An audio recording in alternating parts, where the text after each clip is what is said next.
Well, thank you for coming back.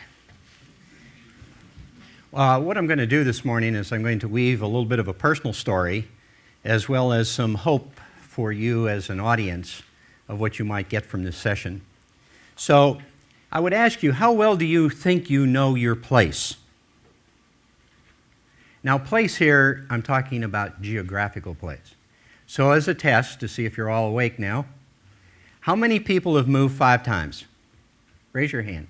How many have moved 10 times? How many of you expect you might move 20 times by the time you're 65? Oh, wow. So how many places have you worked? How many of people have worked in more than 5 buildings? How many? 10 buildings? Wow. 20 buildings. Right. All these are places. And each one of those places has its own environmental history. We have such things as sick buildings that have their own set of complex data points. So what I want to talk today is this little issue of how our environment got to be the way it is. So there's 3 big data buckets. If you're going to be involved in health, data that drives health and health care, and I would say wellness, you've got to be interested in this data bucket, right? Genetics. Now everybody's talking about it. They're making a lot of noise about it. A few signals are starting to come out. The FDA doesn't know what to do with it. My personal physicians have no clue what to do with it. And how many people have got their own DNA analyzed? I am shocked. Okay. You need to run out and do that, and I'm going to show you why. But you got to be a student of this bucket of data. Experts say that probably 30, maybe tops 35%, maybe 40% of what's going to happen to us is tied up in this data. And I can just tell you in my doctor's office it doesn't exist. Now, this is the next data bucket you got to get interested in, okay? It's the one where we spend most of our time, but the experts will tell you probably 50% of everything that will go wrong with you is going to be created in one of these 3 data buckets up here, these mini buckets, right? So we know a lot about these things because we do a lot of measurements about them. And our physicians ask us a lot of questions about these things, right? They're constantly asking, they're on our case about our food and our diet, our drinking, our smoking, and how much we're exercising. So we have a lot of data that's beginning to cascade down us in these departments. But the last one, which is a favorite of mine, of course, is our environmental data. The experts, by the way, say that this could be 20 to 30% of what our health future is about is locked up here. And so I'd say, how much do you know about your environment? And I'm going to say, how much do you know about your microenvironment? How much do you know about those 10, 15, 20 places you've lived? Or there's 10, 15, 20 places you worked? Do you have enough data to make some sense out of that 30% that might have something to do with what's going to happen to you? Now, if you're like me, and I suspect this is an audience that's a lot like me, okay, I'm hurtling down these rails in life, right?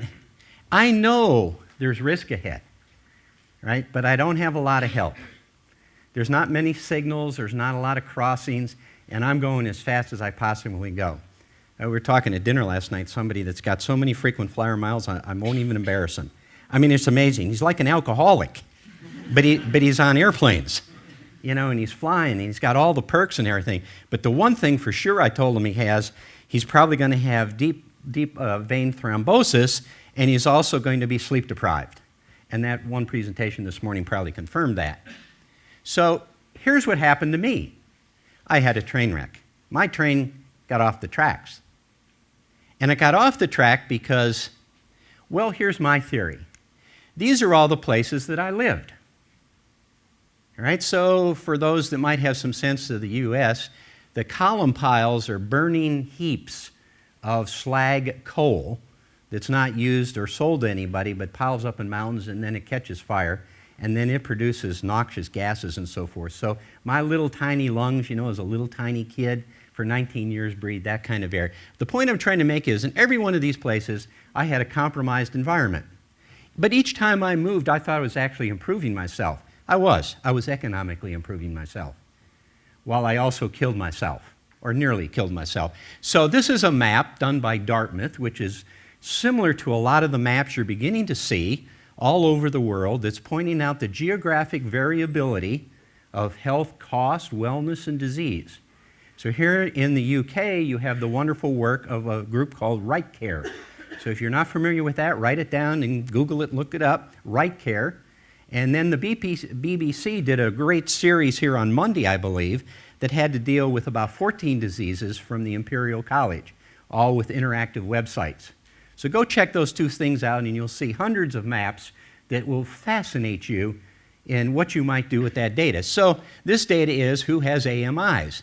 So I like to tell everybody, if my goal in life was to have a heart attack and major emergency surgery, I lived in all the right places. So where's the reward person? You know, I should get points for that, right? But at the same time, what it did is it started to make me wonder about my whole life and say, why didn't I know this? Why didn't anybody warn me? Why didn't my doctors give me some signals? None of that really happened. So I'm going to show you some other maps, and I only have a handful of these, but I could show you thousands. These are like blooming flowers. They're all over the place. There is no randomness to disease or the treatments for disease, the environments we live in. They're all different. And if we assume everything is the same everywhere, then we're missing a big understanding of our data. This happens to be ozone. So pick where you want to go in Europe. In the United States, diabetes, the darker red is bad. High incidence.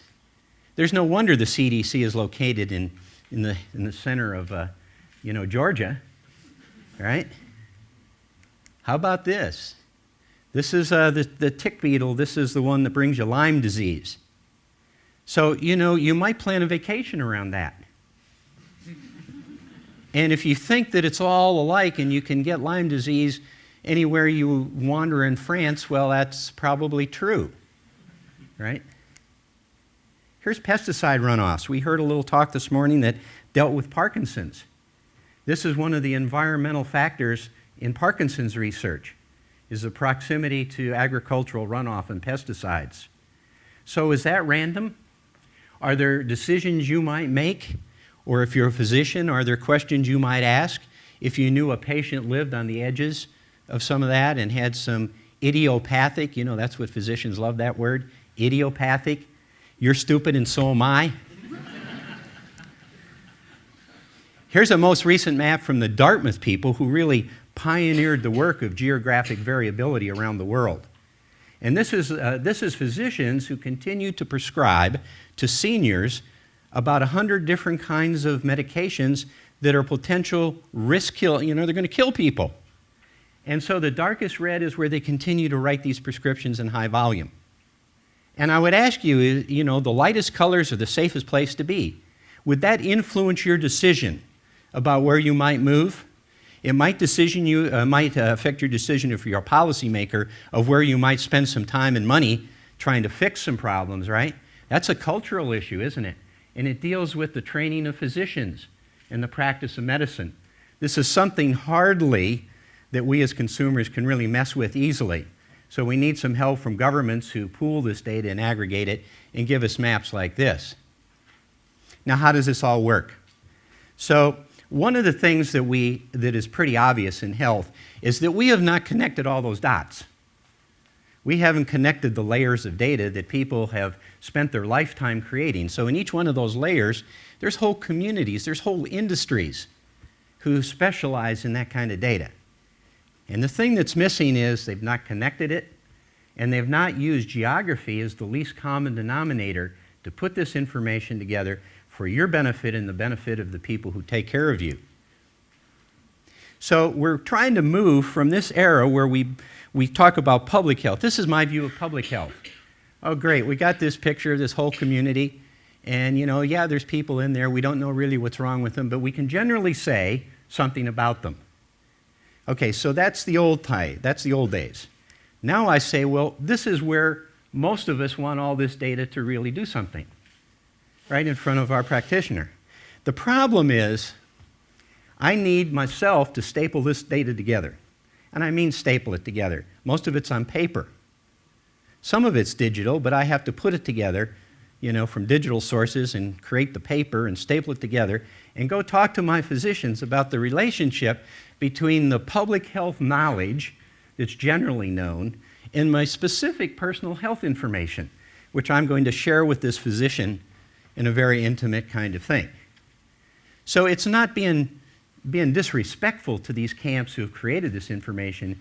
It's saying that we got going so fast down these rails that we forgot that the purpose of this was to join this together for our benefit. So that's where I started to use the word geomedicine, to relate to the word geography in medicine as opposed to geology in medicine. So in this particular case, if you can imagine, you got public health running down one set of tracks, you've got personal medicine running down the other tracks, and there's either going to be a collision, there's going to be a collaboration, there's going to be some convergence. Now, I happen to think I want convergence, but I found that disruptive technologies are more likely to cause a collision of that to occur. And I'm sort of now resigned to the fact that a collision might take a collision to do that, in which these two pieces of information begin to work together for our benefit. Now, to show you how this might work, in the United States, like 22 countries in the world, we collect very specific information on where manufacturers store toxic chemicals.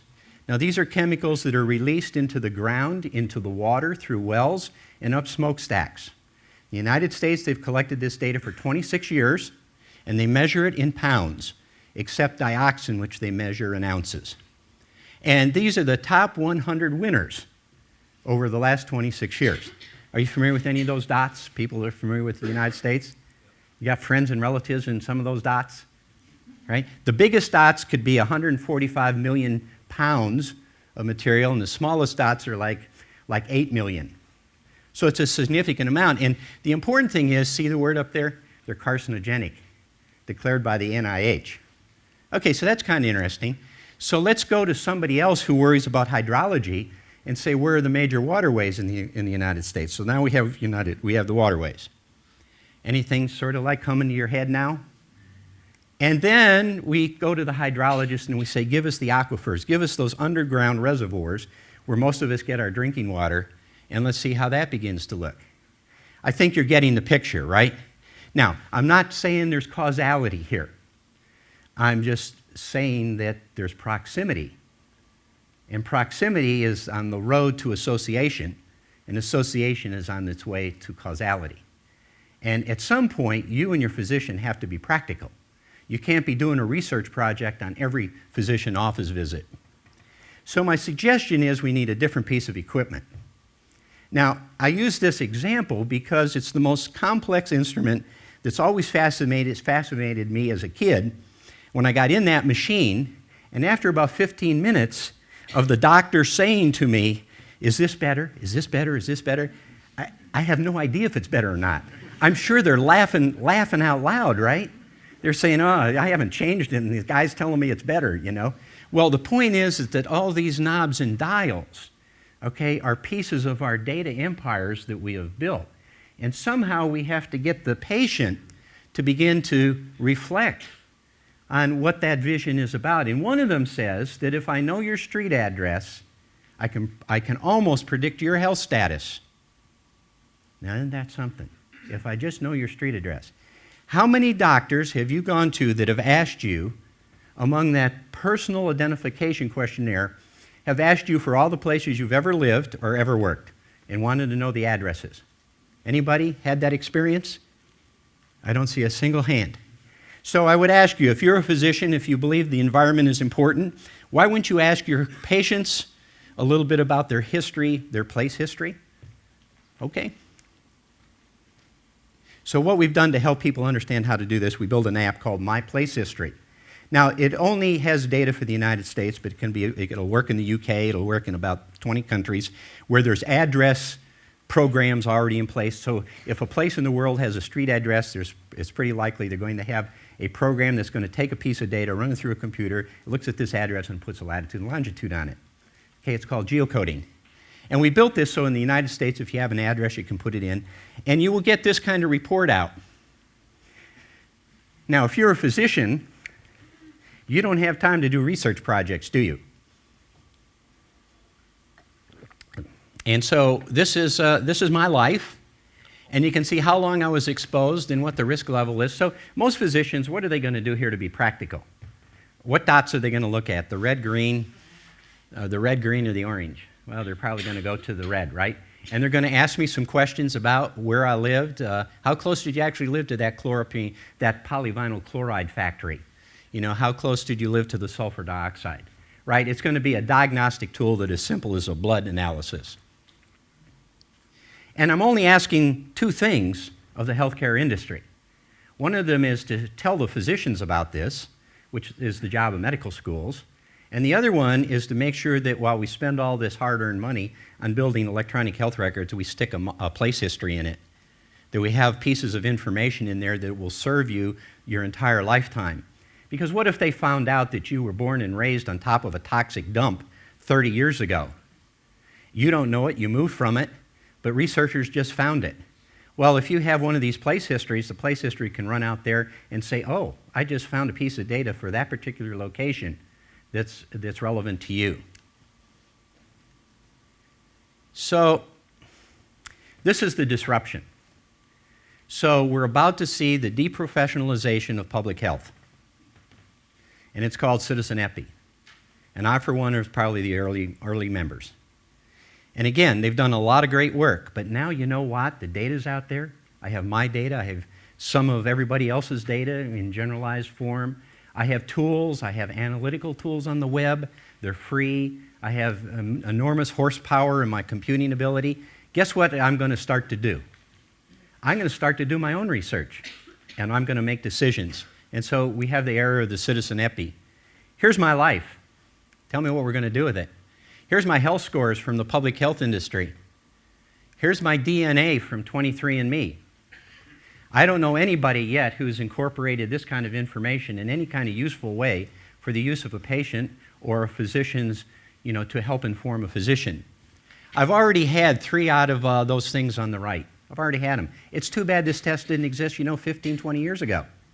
I would have got busy changing my behaviors to do something different. And over here you see this generalized health information that countries are putting out on maps, putting in a book, putting it on the web, and you probably didn't even know it existed. And neither does the doctor. So this will be the new admonition as your children leave your house in the morning. It won't be behave at school, be a good kid, get home on time. It'll be don't forget to take your cell phone with you.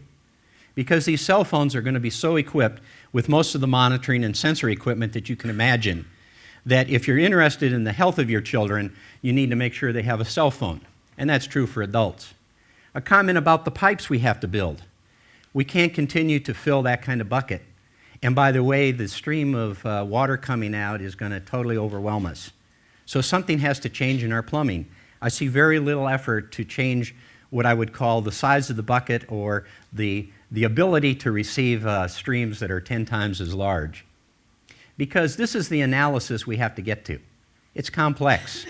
And I don't know how we're going to make it with the streams that we have, the plumbing that we have, and the analytical frameworks in which nothing is connected.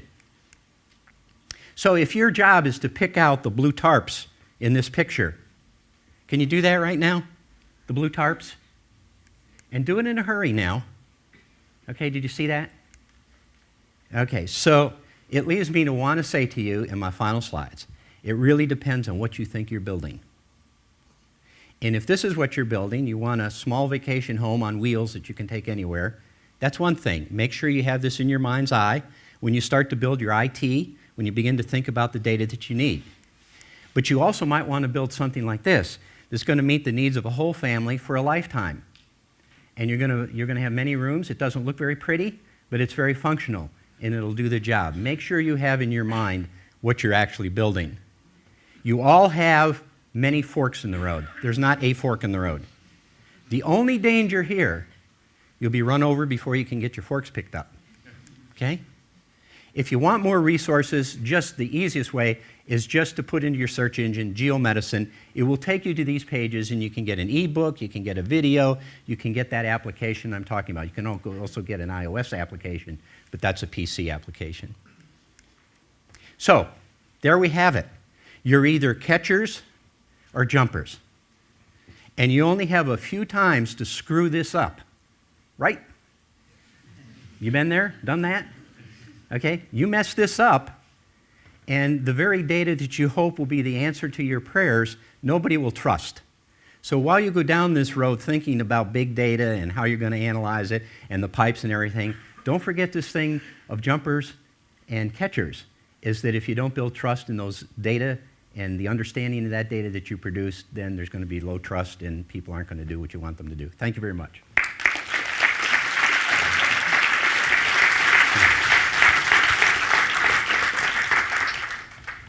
Bill, where do you live? Arizona, Grand What? Canyon State. Why did you choose Arizona? Why? Because I had some good friends that lived there. That's why I chose Arizona. So you didn't choose it according to data points on a map? I did not. See, this is all very persuasive, and then you think about it, and our lives are complicated. We have relatives, we have jobs. How much do you think the rest of us should be planning our future according to location? I think all of us are going to need to do it. And I constantly ask people, would you move if you knew some of these things? Would you move into a neighborhood that's filled with sexual predators? And they say, well, no, of course not. I said, would you move into a neighborhood that had a high concentration of cancers? Well, it depends. Depends on where it is. And it goes back to that behavioral talk, that we think we're exempt from some of this. So part of it is the more information we have, the more information that our physicians have to inform us. When I moved from Louisville, Kentucky to Southern California, my physician should have said, Bill, you ought to really think seriously about this. You're moving from this area, which is okay, not great, to a place that's the capital of ozone in the world. And in 1996, when I moved to California, the literature basically said there was no relationship between air quality and heart attacks. What about that today? Is there a relationship between air quality and heart attacks? Yes or no? Yell it. Yeah, okay. So a doctor today should say to Bill, don't move to a place that has bad air quality. So will we make those kinds of decisions? I think we will. We have to get used to playing with that data first. A lot of people are now putting their houses on the market, you can see. Thank you, Bill Davenhall.